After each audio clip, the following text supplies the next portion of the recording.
प्राणच्छेदं वसे सर्वं त्रिदिवे यत् प्रतिष्ठितं मातेव पुत्रान् रक्षस्व श्रीश प्रज्ञां च विधेहिना। वेद के इस पवित्र श्लोक से हम अपनी बात की शुरुआत कर रहे हैं और इस श्लोक का अर्थ है संपूर्ण विश्व प्राण के वश में है। संपूर्ण विश्व प्राण के वश में है और ये प्राण उसी प्रकार से हमारी रक्षा करते हैं जैसे माता अपने नन्हे बच्चे की रक्षा करती है। प्राण क्या है, अब ये समझने की बात है। ऐसी कौन सी चीज है जो हमारी उस प्रकार से रक्षा करती है जैसे माता नन्हे बच्चे की करती है। तो मैं आपको ये बताना चाहूंगा कि प्राणादि जो है वो 10 प्रकार की वायु हैं।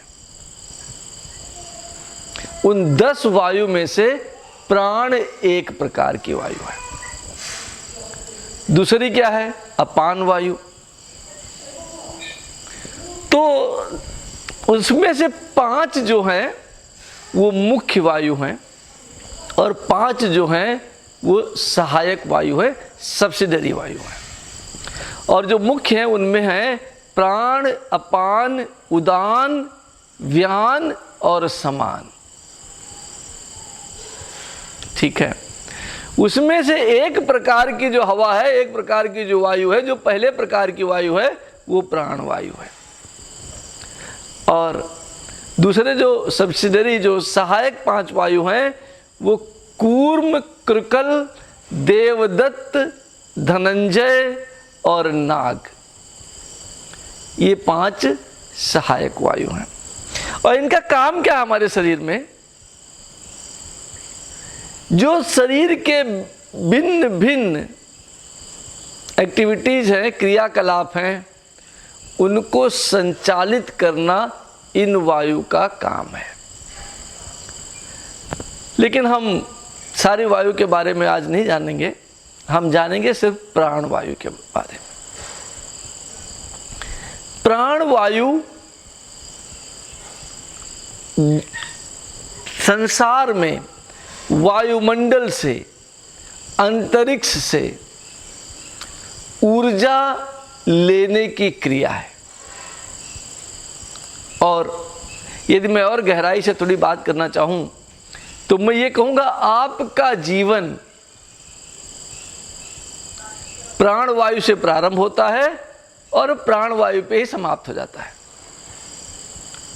हमारा शरीर पहले भी रहता है और बाद में भी रहता है। शरीर माता पिता जन्म देते हैं और जब शरीर गर्भ अवस्था से बाहर आ जाता है तो चैतन्यहीन होता है। पहले उसका कोई अपना अस्तित्व नहीं होता। गर्भ में मनुष्य का कोई अपना अस्तित्व नहीं होता। वो माता की ऊर्जा से ऊर्जा लेता है, माता के पोषण से पोषण लेता है। कहां से? नाभि के माध्यम से। और ये 10 वायु नाभि में ही तो रहती हैं। तो जब उसका जन्म हो गया तो किसी ने मेरे से एक दिन पहले सवाल पूछा था, 2-3 दिन पहले, कि भाई गुरुजी, बच्चे का जन्म तो 9-10 महीने पहले हो जाता है, तो आप जो बर्थ टाइम है वो उस टाइम का क्यों लेते हैं जब वो वास्तव में पैदा हुआ? तो मैं ये कहना चाह रहा हूं, ये समझ लीजिए कि जन्म गर्भ में नहीं होता। जन्म तो बाद में ही होता है। और कैसे बाद में होता है कि शरीर जन्मा, और जब शरीर जन्मा तो जो पहला रुदन है, जब बच्चे बड़ा जोर से चिल्लाता है, रोता नहीं है। हमारी माएँ कहती कि रोता है, पर रोता नहीं है। क्यों? मैं आपको सिद्ध कर सकता हूं कि रोता नहीं है, क्योंकि बच्चे की आंखों में आंसू नहीं होते, चिल्लाता है जोर से। और चिल्लाता क्यों है? वो जो प्रथम रुदन है, वो प्रथम रुदन ही प्रथम सांस है, और वहीं से प्रथम सांस से आपका जीवन की शुरुआत होती है। तब फिर माता की आवश्यकता नहीं है। आप किसी की ऊर्जा से ऊर्जा नहीं ले रहे हैं। दुग्धपान करते हैं, ठीक है, लेकिन दुग्धपान अगर ना भी माता कराए तो भी आप जीवित बच सकते हैं। पर अगर आप गर्भ में हैं और माता की मृत्यु हो गई तो आप थरतिया मर जाएंगे। तो आपकी जो अपनी सत्ता, अपना जीवन जो प्रारंभ होता है, वो आपकी प्रथम सांस से प्रारंभ होता है। अंत कब होता है? अंतिम सांस में अंत हो जाता है। उसके बाद शरीर रहता है, हाथ रहते, पैर रहते, आंखें रहती हैं, लेकिन उसका कोई महत्व नहीं होता। अब बड़ी समस्या जो है वो ये है कि मनुष्य ने उन्हीं चीज़ों को तवज्जो दी, उन्हीं चीज़ों को महत्व दिया जिसके लिए उसे डॉलर खर्चा करने पड़े, रुपए खर्चा करने पड़े। इसलिए भोजन को तो महत्व दिया, जल को नहीं दिया, क्योंकि जल तो जहाँ था तालाब में मैं पी लेता था। धीरे धीरे अभी तो जल भी बोतल में आने लगा, तो उसका भी महत्व हो गया थोड़ा बहुत। पर अभी हवा का महत्व नहीं है, क्योंकि हवा भी अभी भी हमें मुफ्त में मिल रही है। पर जिस तरीके से हम अप्राकृतिक जीवन जी रहे हैं, प्रकृति से दूर भागने का प्रयास कर रहे हैं, वो दिन दूर नहीं जब हवा भी बिकने लगेगी। इसलिए हमारा कर्तव्य है, मेरे बचपन में मैंने कभी सपने में भी नहीं सोचा था कि पानी बिकेगा और एक बोतल में मैं पानी खरीदूंगा। पर आप विश्वास नहीं करेंगे, आज तो 3-3 सेल्समैन आए थे पानी बेचने के लिए। ठीक है कि आरओ वाटर जो है वो इतना अच्छा नहीं है गुरुजी, अभी ये नया वाटर निकला है। पर हमारे बचपन में हम कहीं से भी, जहाँ स्ट्रीम जा रही है, नदी में जा करके पानी पी लेते थे। किसी ने नहीं सोचा था कि पानी भी बिकेगा। तो ये जो प्राकृतिक रिसोर्सेस हैं, ये प्रकृति ने, ईश्वर ने हमें प्रदान किए हैं और हमें इनका आदर करना चाहिए। देवगण ऐसे हैं, डिवाइन एनर्जी जो है, जो दिव्य ऊर्जा है, वो ऐसी है जो देती है बिना कुछ उम्मीद किए। इसी तरीके देवों का यही परिभाषा है। मनुष्य की परिभाषा है लेन और देन, राक्षस की परिभाषा लेन और लेन, लेना ही जानता, देना नहीं जानता वो राक्षस। लेना भी जानता है और देना भी जानता है वो मनुष्य, और खाली देना ही देना जानता है, लेने की कोई परवाह नहीं, चिंता नहीं, वो देवता। तो इन 10 वायु में से जो वायु आप अंदर लेते हैं, और उस अंदर वायु लेने में हम जितनी भी चीजें आप सोच सकते हैं, ठीक है। आयुर्वेद ने कहा है कि दुनिया का जो सबसे बड़ा भिषज है, भिषज माने डॉक्टर, कोई बाहरी डॉक्टर नहीं है, आपकी अपनी वायु है, आपके अपने प्राण है, ठीक है। और दूसरा डॉक्टर के पास जाएंगे, चिकित्सक के पास जाएंगे तो दवाई लिख के देगा, आपको फार्मेसी में जाना पड़ेगा लेने के लिए। जो प्राण है जो आपकी ब्रीदिंग है वो आपको लिख के नहीं देती, वो उस मेडिसिनल वैल्यू को, उस चिकित्सीय ऊर्जा को जिसकी कि आपको आवश्यकता है और जो अंतरिक्ष में विद्यमान है, उसको लेकर के लाती है और आपके अंदर, आपके नाभि तक पहुंचा देती है। वहां से दूसरे वायु का काम प्रारंभ होता है और वो उसको शरीर के विभिन्न अंगों तक पहुंचाने की क्रिया संपन्न करते हैं। अब हमें समझना है कि प्राणवायु है क्या। आज उसको हम ऑक्सीजन कहते हैं। ऑक्सीजन ही प्राणवायु है। लेकिन जब आप इनहेल करते हैं तो केवल ऑक्सीजन नहीं इनहेल करते,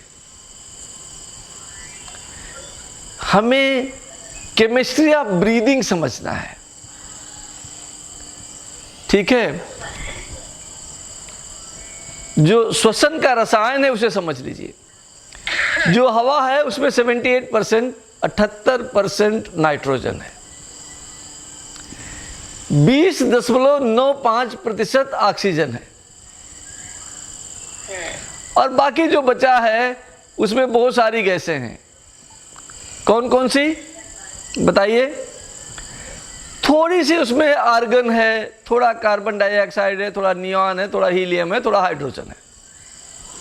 इसको मिलकर के वातावरण की हवा बनी हुई है। और जब आप सांस लेते हैं तो हवा की सांस लेते हैं, प्राणवायु की नहीं से लेते। प्राणवायु उसमें है, पर आप हवा को अंदर लेते हैं और जो परिवर्तित होता है अंदर, जैसे ही आपने हवा को अंदर लिया, वो बाहर निकलते वक्त प्राणवायु नहीं रह गई, बाहर निकलते वक्त अपान वायु हो गई। और प्राणवायु का काम है बाह्य ऊर्जा को शरीर के अंदर लाना। अपान वायु का कार्य है शरीर में जितनी भी खराब चीज हो गई है उसको बाहर निकालना। अब सोचें कि खराब तो बहुत सारी चीजें होती है, पर अपान वायु कैसे निकाल सकती है? तो जब ये प्राण वायु आपके अंदर गई तो ये आपके अंदर के वेस्टेज के साथ इसने रिएक्शन किया और ये प्राणवायु ऑक्सीजन कार्बन डाइऑक्साइड में परिवर्तित हो गई, वो अपान वायु है। ठीक है, थोड़ी ऑक्सीजन भी बाद में बाहर निकलती है, लेकिन जो आप सांस बाहर निकालते हैं उसमें 4 से 5% करीब कार्बन डाइऑक्साइड हो जाता है। नाइट्रोजन एज इट इज वापस आ जाती है। 78-79% नाइट्रोजन थी, वो 78-79% ही आ जाती है। ऑक्सीजन घट के 13% हो जाती है, 13 से 16%। अगर आप अच्छी सांस लेते हैं तो 13%, खराब लेते हैं तो 16%। इसलिए सांस लेना हमें सीखना पड़ेगा ताकि ज़्यादा से ज़्यादा ऑक्सीजन कार्बन डाइऑक्साइड में परिवर्तित हो और हम स्वस्थ रह सकें। और जब सांस हम बाहर निकालते हैं उसमें एक और चीज़ होती है, वाटर वेपर, वाष्प। Water vapours. ठीक है, अगर आप एक शीशा ले लें और शीशे के ऊपर बार बार सांस बाहर निकालें तो वहाँ पे आप देखेंगे थोड़ा पानी इकट्ठा हो गया।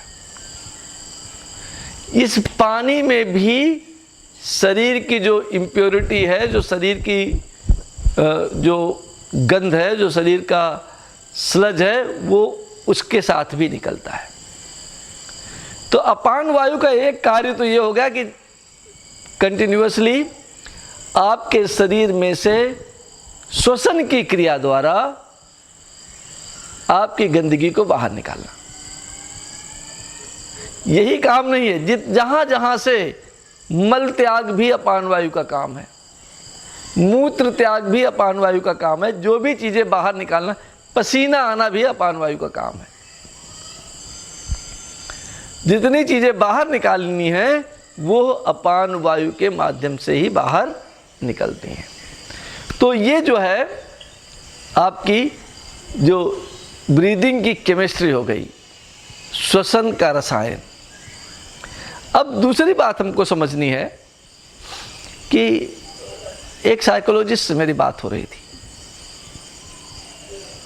बड़ी महान साइकोलॉजिस्ट है और बोलती बहुत है। तो उन्होंने हमको बताया कि जितनी भी बीमारियां हैं, इवन जो भौतिक बीमारियां हैं, उनका भी कारण जो है मनोवैज्ञानिक है। मनोवैज्ञानिक कारण है, इमोशनल कारण है, भावनात्मक कारण है। अगर आप भावनात्मक रूप से प्रसन्न रहेंगे, अगर आप प्रसन्न रह सकते हैं तो बीमारी नहीं आएगी। प्रसन्न रहना भी एक कला है। अगर आप प्रसन्न रह सकते हैं तो बीमारी नहीं आएगी। अब मैं आपको एक और बढ़िया बात समझाना चाहता हूं, वो ये है कि जो भावनात्मक चीजें वो कहां पैदा होती हैं, हृदय में या मस्तिष्क में। तो मस्तिष्क का और श्वसन का क्या संबंध है? गुरुजी, मस्तिष्क तो यहां है, श्वसन यहां से आता है चला जाता है, मस्तिष्क और श्वसन का क्या संबंध है? तो मैं ये कहना चाहता हूं, आप इसको गहराई से समझिए। जब सांस नहीं आती थी तो दिमाग नहीं चलता था, और मरने के बाद सांस बंद हो जाती, फिर भी उसके बाद दिमाग नहीं चलता है। सांस आती है तो दिमाग चलता है, और सांस नहीं आती है तो दिमाग नहीं चलता है। और इसलिए डॉक्टर्स बोलते हैं कि ब्लड सर्कुलेशन बढ़ाइए, ब्लड सर्कुलेशन बढ़ाइए। आप अपनी ब्लड सर्कुलेशन का भी मैं आपको ये बता रहा हूं। मैंने आपसे ये कहा कि सांस, दिमाग और स्टोरेज, जो कुंडलिनी एनर्जी है, जो आपकी आध्यात्मिक ऊर्जा है, वो रहती कहाँ है? वो रहती है आपके 7 चक्रों में। मूलाधार, स्वादिष्ठान, मणिपुर, अनाहत, विशुद्ध, आज्ञा और सहस्त्रार। इन सब मिला करके, इन सब को मिला करके बड़े सारे चक्र हैं, 51 चक्र हैं, और 1000 वो भी मिला दिए, 1051 चक्र हैं। 1051 पंखुड़ियां हैं इन 7 चक्रों की। और वो जो सहस्त्रार को छोड़ करके जो चक्र हैं, उन सब पंखुड़ियों से एक भावना जुड़ी हुई है, और उन सब पंखुड़ियों का एक अपना अलग मंत्र भी है। ठीक है? वहीं से जो साउंड वाइब्रेशन है, जो ध्वनि तरंग है शरीर में, वो वहीं से पैदा होती है। तो ये बहुत बड़ा एक विज्ञान है। और ये इसको आप त्रिकोण समझ लीजिए। एक तरफ श्वसन है, एक तरफ दिमाग है, और एक तरफ आपका स्टोरेज कैपेसिटी है। ठीक है? अब मैं आपको एक बढ़िया सी सिंपल सी बात पूछूंगा। आपको क्रोध आ गया, मान लीजिए।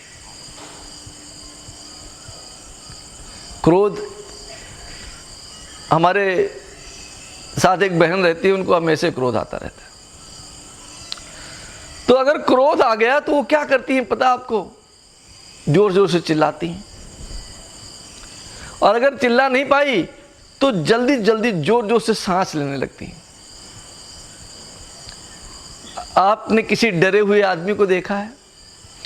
किसी क्रोधित आदमी को देखा है? उसकी सांस की गति तेज हो जाती है। ठीक है? अब क्रोध को अगर कंट्रोल करना है तो क्या करना चाहिए? सांस की गति को धीमी कर दीजिए। आपका क्रोध जो है, तो इसीलिए लोग कहते हैं भाई calm down, calm down, count from 1 to 50 slowly. और यदि आप वास्तव में अपनी सांस की गति को धीमी कर सकें,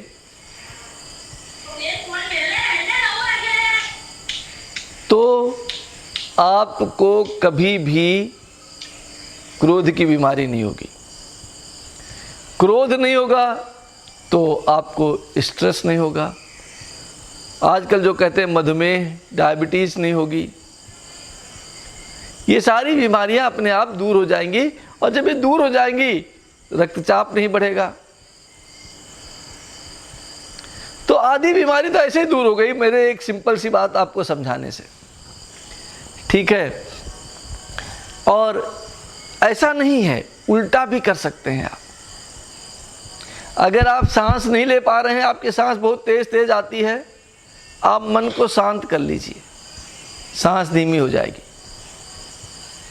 आप अपने चक्रा सिस्टम को बैलेंस कर लीजिए,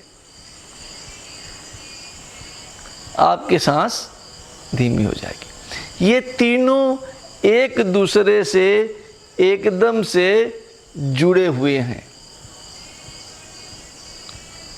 और अब मैं आता हूं, ये तो सारी समस्याओं के बारे में मैंने आपको बताया। अब सांस कैसे लें, तो मैंने हमारे साथ में जो रहते हैं उनको बोला भाई सांस तो लेना सीख लो। बहुत क्रोधित हुए मेरे ऊपर। आप क्या समझते हो सांस लेना नहीं आता मुझे? और उनके पास में एक और खड़े हुए थे, बोला मुझे भी गुरुजी कहते रहते हैं मुझे वॉक करना नहीं आता, मुझे चलना नहीं आता। अरे भैया, मैंने कहा मैं ऐसा नहीं बोलता हूं, लेकिन चलना भी एक कला है, सभी को नहीं आता। सांस तो सब लेते हैं पर आता नहीं है। देखिए, सांस लेना अलग बात है और सांस का ज्ञान होना एक अलग बात है। और फिर मैंने उन भद्र पुरुष को बताया कि भाई ऐसा है। बोला कहीं कोई दुनिया में, आप मुझे बताओ दुनिया में कहां पर चलना सिखाया जाता है? मैंने बोला भाई माताएं पुत्रों को चलना सिखाती हैं। और ये तो ठीक है, जब आदमी मिलिट्री में भर्ती होते हैं तो 6 महीने खाली लेफ्ट राइट लेफ्ट कराते हैं। क्या है वो? चलना ही तो सीखना है, और क्या है। और चलना सीखना अलग बात हो गई। आपको सीखना है सांस लेना, ठीक है। अब सांस कैसे ली जाए? सांस लेने की क्रिया को शिव ने पार्वती को समझाते हुए कहा है कि इसे प्राण आयाम कहते हैं। सांस क्या है? प्राण वायु को अंदर लेने की जो क्रिया है, उस कसरत को, उस एक्सरसाइज को प्राण आयाम कहते हैं। और शिव ने, अगर आप देखें तो महाकाल संहिता में इसका वर्णन है। उन्होंने एक ही प्राणायाम बताया है। उसके बाद आज हम 10-11 करते हैं। कुछ पतंजलि ने बढ़ा दिए, कुछ इन्होंने बढ़ा दिए, कुछ और ऋषियों ने जोड़ दिया, पर शिव ने एक ही प्राणायाम बताया है और वही सांस लेने की क्रिया है।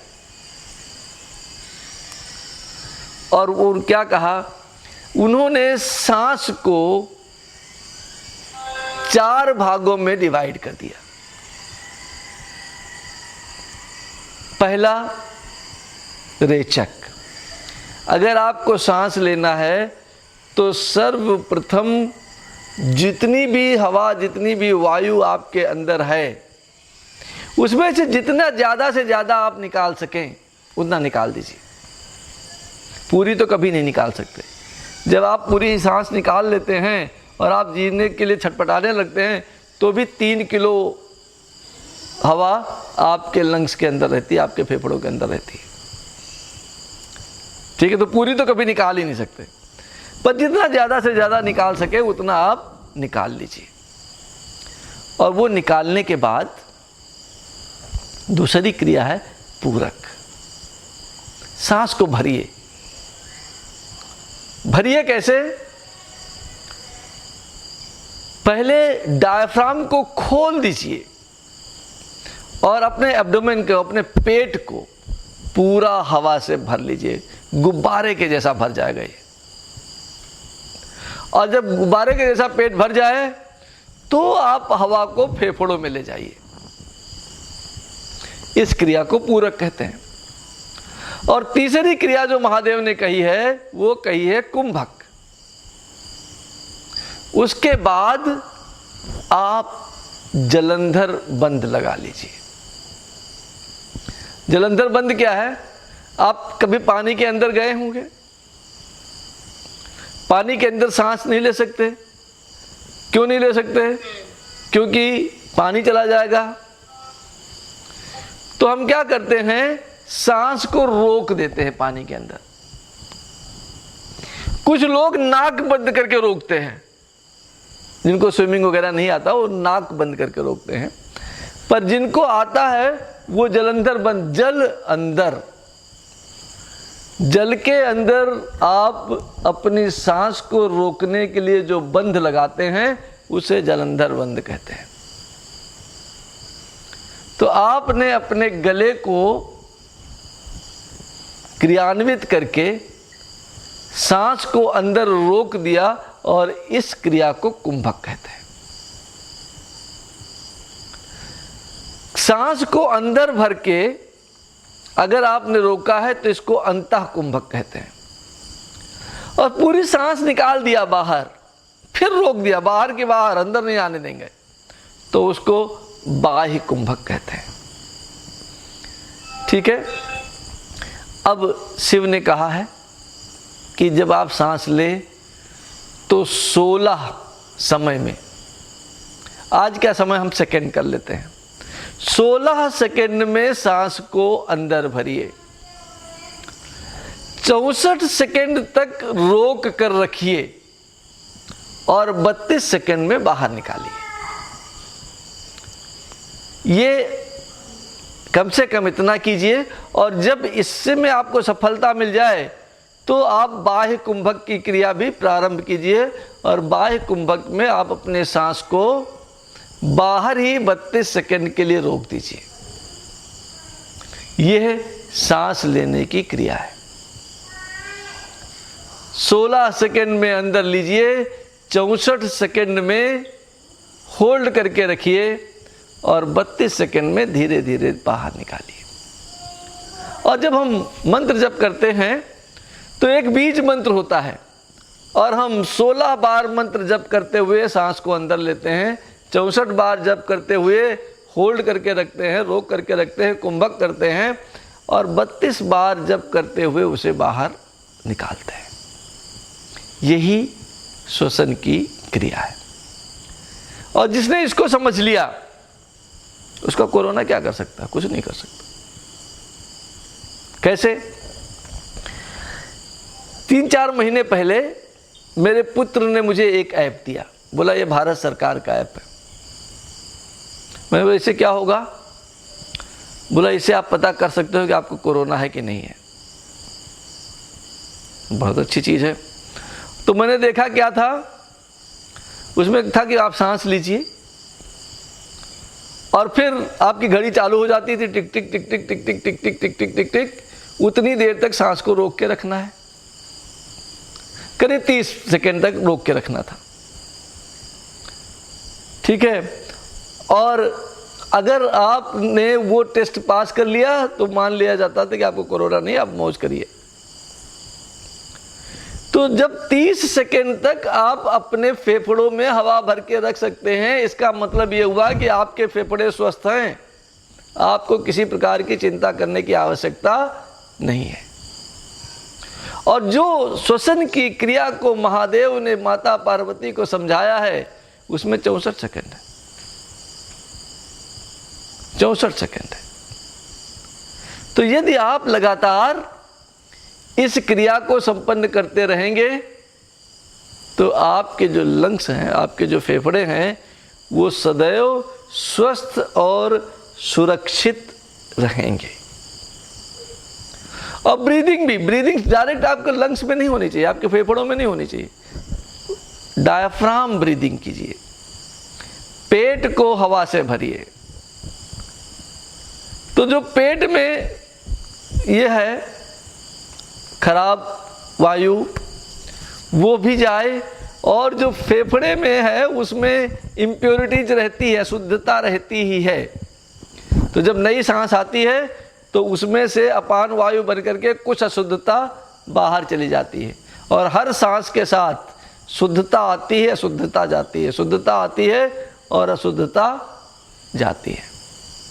अब एक और बढ़िया बात बताता हूं आपको, एवरीथिंग इज एनर्जी। सब कुछ ऊर्जा ही तो है, ऊर्जा है तो जीवन है, ऊर्जा नहीं तो जीवन नहीं। तो जब आप सांस लें तो जो आपको चाहिए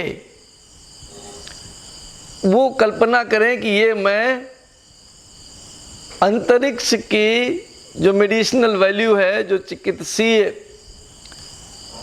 गुण है, वो मैं इस सांस के माध्यम से अंदर ले रहा हूं।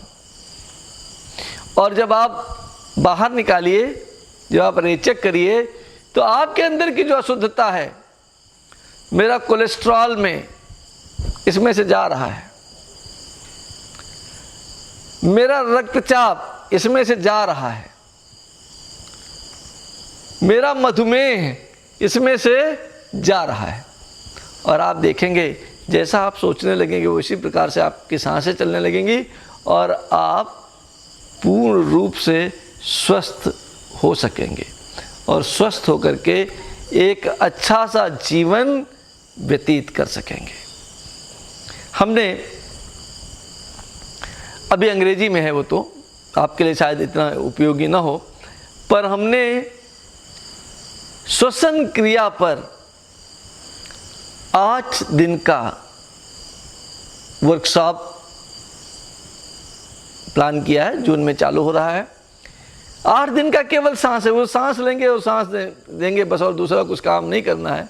श्वसन क्रिया पर 8 दिन का कार्यक्रम है। जो लोग अंग्रेजी जानते हों वो चाहें तो इस क्रिया को, इस रिट्रीट को ज्वाइन कर सकते हैं, इस रिट्रीट में भाग ले सकते हैं। श्वसन की पूर्ण क्रिया को इसमें सिखाया जाएगा, और ये बताया जाएगा कि किन किन बीमारियों को किन किन तरीकों से, चक्रों के किन किन पेटल्स को ऊर्जित करके आप किन किन बीमारियों का इलाज कर सकते हैं, आप किस प्रकार से अपनी चिकित्सीय सुविधा प्राप्त कर सकते हैं।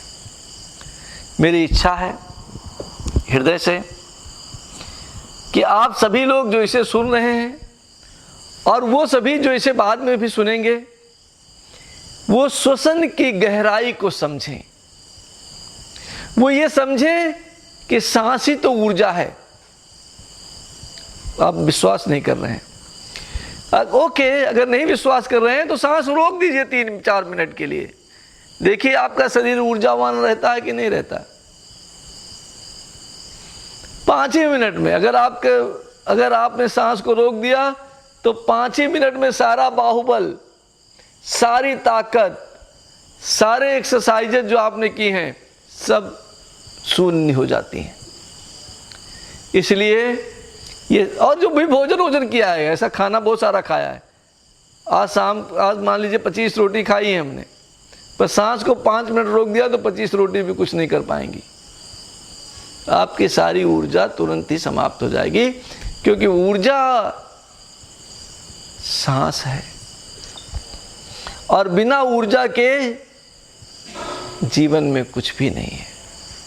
इस चीज को समझकर सांस रूपी ऊर्जा को अपने जीवन में उतार कर अच्छी प्रकार से सांस लेते हुए अपने जीवन को फलीभूत बनाएं, इसी आशा के साथ मैं आपको प्रणाम करता हूँ।